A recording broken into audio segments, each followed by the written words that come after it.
Shalom saudara, saat ini kita berjumpa lagi dalam penelaan Alkitab untuk membahas pertanyaan di MTPC Gemim atau menjabarkan trilogi pembangunan jemaat tanggal 9 sampai 15 Februari 2025.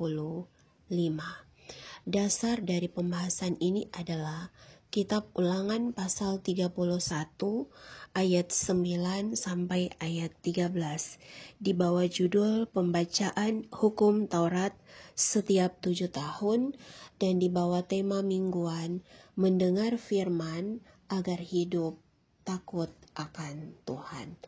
Pertanyaan yang pertama untuk diskusi adalah apa perintah yang diberikan kepada orang Israel di dalam Ulangan pasal 31 ayat 9 sampai 13? Pertanyaan yang kedua, bagaimana bentuk strategi gereja untuk terus memperdengarkan firman Allah kepada generasi masa kini? Pertanyaan yang pertama, apa perintah yang diberikan kepada orang Israel di dalam Ulangan pasal 31 ayat 9 sampai ayat 13? Ada 3. Yang pertama, agar orang Israel menghadap hadirat Tuhan. Kedua, agar orang Israel mendengarkan firman Tuhan. Yang ketiga, agar orang Israel belajar takut akan Tuhan. Yang pertama, agar orang Israel menghadap hadirat Tuhan. Pasal 31 ayatnya yang ke-11, yakni perintah yang diberikan oleh Allah melalui Musa agar orang-orang Israel menghadap hadirat Tuhan dalam waktu khusus yang ditentukan oleh Tuhan. Kata menghadap hadirat Tuhan ini bahasa Ibraninya adalah Ra'ot Peneh Adonai, yang artinya datang di hadapan wajah Tuhan. Kata ra'ot berasal dari kata dasar ra'ah, yakni bentuk kata kerja nipal konstrak, yang artinya bertemu, berjumpa, atau datang. Kata kerja nipal adalah kata kerja yang bersifat berbalasan, sehingga dalam konteks ini menjelaskan bahwa seseorang yang datang menghadap Allah, maka di saat itu juga Allah akan datang untuk menjumpai orang tersebut. Kata yang kedua, yakni peneh, adalah bentuk kata benda common plural construct yang berarti wajah. Dalam perjanjian lama, jika kata peneh dikaitkan dengan Adonai, maka artinya berubah menjadi hadirat Allah. Dan tentu saja ini merupakan istilah yang khas dan langka dalam perjanjian lama, yang muncul hanya 5 kali dalam perjanjian lama, yakni di dalam Keluaran pasal 23 ayat 15, Keluaran pasal 34 ayat 20, Ulangan pasal 31 ayat 11, 1 Samuel pasal 1 ayat 22, dan Yesaya pasal 1 ayat 12. Perubahan makna dari wajah Tuhan menjadi hadirat Tuhan sebenarnya sudah sesuai secara teologis, karena kata benda pendek ini lebih tepat memang digunakan sebagai gambaran antropomorfis dari Allah, di mana Alkitab jelas mengajarkan bahwa Allah adalah roh dan tidak seharusnya digambarkan dengan gambar atau wajah apapun. Keluaran pasal 20 ayat 4. Karena itu penggunaan kata hadirat Tuhan dalam menerjemahkan kata peneh ini artinya telah cukup mewakili keseluruhan dari keberadaan diri Allah. Menurut kebudayaan di Timur Kuno, siapapun yang ingin datang menghadap raja di istana atau orang yang berkuasa harus mengikuti peraturan tertentu dan harus seizin raja. Dan kebanyakan seorang perantara akan mewakili orang tersebut yang ingin permohonannya didengar oleh sang penguasa. Contohnya, ketika hendak menghadap Raja Ahasiweros, Raja Persia, itu ketika memasuki halaman tanpa dipanggil berarti kematian. Tetapi Ratu Esther memberanikan diri untuk menemui raja dengan mempertaruhkan nyawanya. Di sini kita melihat bahwa ada penghormatan yang sangat ketika manusia menghadap kepada pribadi yang memiliki otoritas atau kuasa. Seringkali bahkan menakutkan dan sulit, dan hak istimewa yang langka untuk bisa datang ke hadapan seorang penguasa atau raja di bumi. Kendati sang raja atau penguasa hanyalah seorang manusia yang tidak sempurna. Maka dalam konteks perjanjian lama, merupakan suatu anugerah bila orang Israel dapat menghampiri hadirat Allah melalui suatu keimaman yang dilantik dan dengan korban-korban yang ditetapkan secara sah di dalam peribadatan bait Allah. Para imam dan umat harus memenuhi syarat sehubungan dengan kebersihan jasmani dan rohani, dan mereka harus mengenakan pakaian yang diperkenankan pada waktu mendekati mezbah atau tempat kudus. Siapapun yang mengabaikan atau melanggar ketetapan dalam hal menghampiri Allah atau datang ke hadirat Allah akan dihukum mati. Seorang teolog Clowney menyatakan bahwa perkumpulan umat Allah bukanlah suatu kisah sejarah yang berlalu begitu saja, bukan suatu pertemuan yang bersifat sementara, tetapi pertemuan ini sendiri merupakan ciri khas yang permanen dari identitas bangsa Israel. Dan hal ini menjadi fondasi bagi konsep gereja di Perjanjian Baru, bahwa seluruh umat Allah adalah orang percaya yang telah menerima anugerah keselamatan dari Allah, dikumpulkan untuk mendengarkan firman dan untuk beribadah kepadanya. Menjadi salah satu identitas umat Allah, yaitu untuk menghadap hadirat Allah, berkumpul lalu beribadah kepada Allah. Perintah yang kedua adalah agar orang Israel mendengarkan firman Tuhan. Kata mendengarkan firman Tuhan pada bagian ini berasal dari kata Ibrani yismeu. Kata kerja ini muncul sebanyak 2 kali dalam Ulangan pasal 31 ayat 9 sampai ayat 13, khususnya ayat 12 dan ayat 13. Kata yismeu berasal dari kata dasar sama yang memiliki bentuk kata kerja kal imperfect orang ketiga, maskulin plural, dan diterjemahkan mereka mendengar. Dalam konsep perjanjian lama, kata dasar sama memiliki 2 arti dan seringkali dapat digunakan bergantian, yakni mendengar, taat, atau patuh. Penggunaan kata dasar sama dalam perjanjian lama secara khusus memang dimaksudkan supaya orang Israel menjaga dirinya dengan komitmen untuk senantiasa mendengar perintah Allah, mendedikasikan dirinya untuk menjaga perintah dan hukum yang ia dengar dan melakukannya dengan setia. Jadi dalam konsep perjanjian lama, mendengarkan perintah Tuhan tidak hanya sekedar membuka telinga, namun juga menerima segala perkataan yang difirmankan oleh Tuhan dan melakukannya dengan sungguh-sungguh. Dalam bahasa Ibrani, kata sama memiliki arti paralel dengan shema, yakni dengarlah. Ulangan 6 ayat 4 dan 5. merupakan kata yang penting bagi umat Israel. Di dalam kata mendengarkan ada tuntutan untuk berlaku taat. Shema merupakan kata seruan untuk berlaku taat.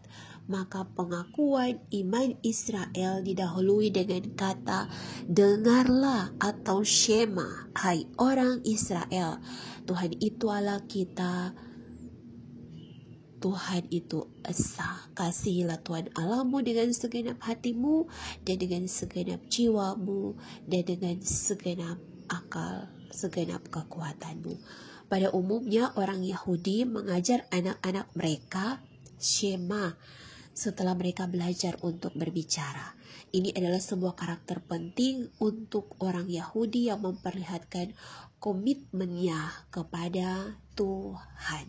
Dalam Ulangan 31 ayat 12 sampai 13, Allah menginginkan semua lapisan orang Israel mulai orang tua bahkan anak-anak untuk datang mendengar perintah dan hukum Tuhan. Jelaslah ketaatan pertama-tama bergantung pada kesediaan mendengar, yaitu menerima informasi atau pengetahuan, kemudian tunduk pada kehendak atau perintah Allah yang telah memberikan perintah dan ketetapan. Perintah yang ketiga adalah belajar takut akan Tuhan.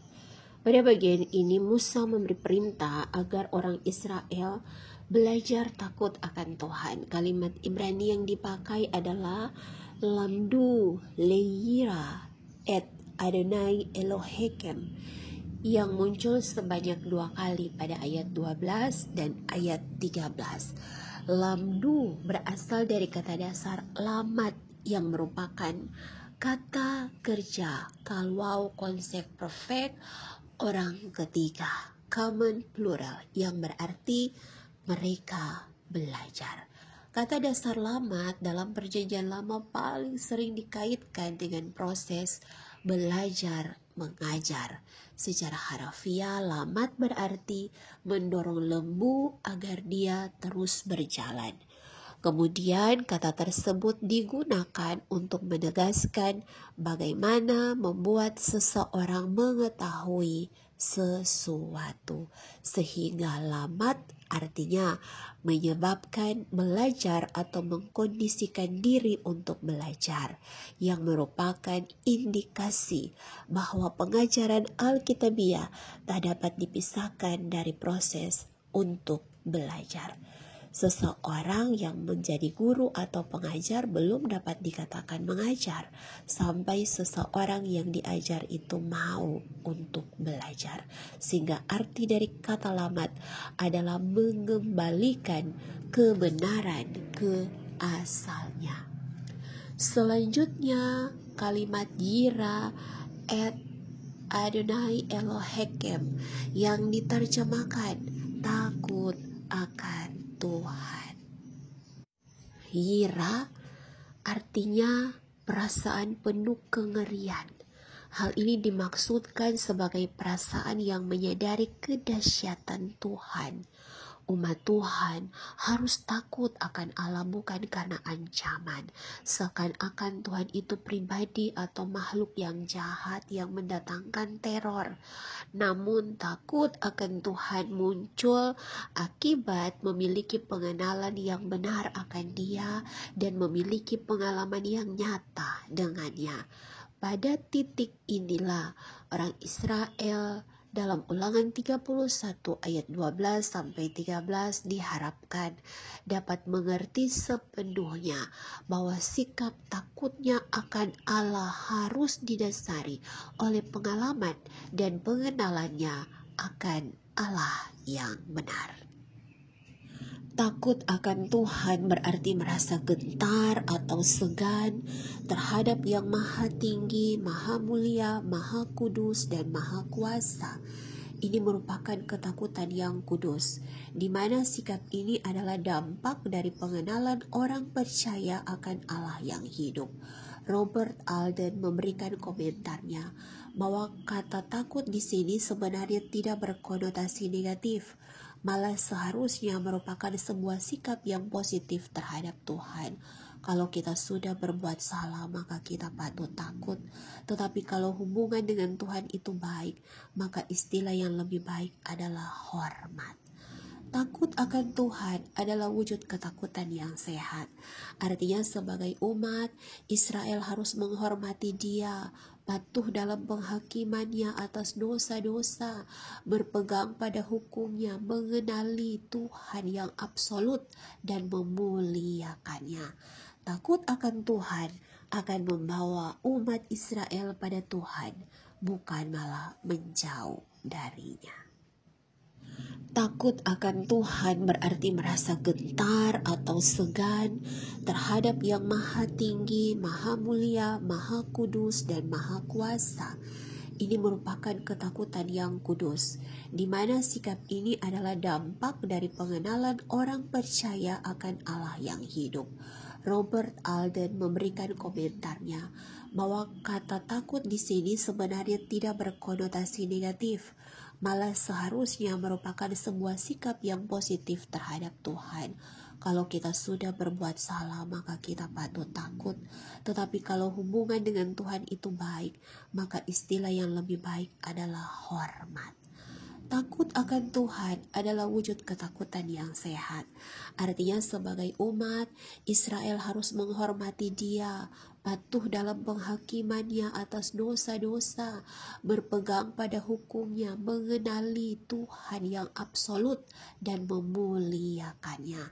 Takut akan Tuhan akan membawa umat Israel pada Tuhan, bukan malah menjauh darinya. Pertanyaan yang kedua, bagaimana bentuk strategi gereja untuk terus memperdengarkan firman Allah kepada generasi masa kini? Dalam Kamus Besar Bahasa Indonesia, strategi adalah ilmu dan seni memimpin bala tentara untuk menghadapi musuh dalam perang dengan kondisi yang menguntungkan. Tetapi bagi gereja, strategi yakni melalui program-program yang dinyatakan lewat tritugas panggilan gereja, baik koinonia atau persekutu, diakonia atau melayani, dan marturia atau bersaksi. Ada komisi kategorial mulai dari pria kaum bapa, wanita kaum ibu, pemuda, remaja, dan anak sekolah minggu.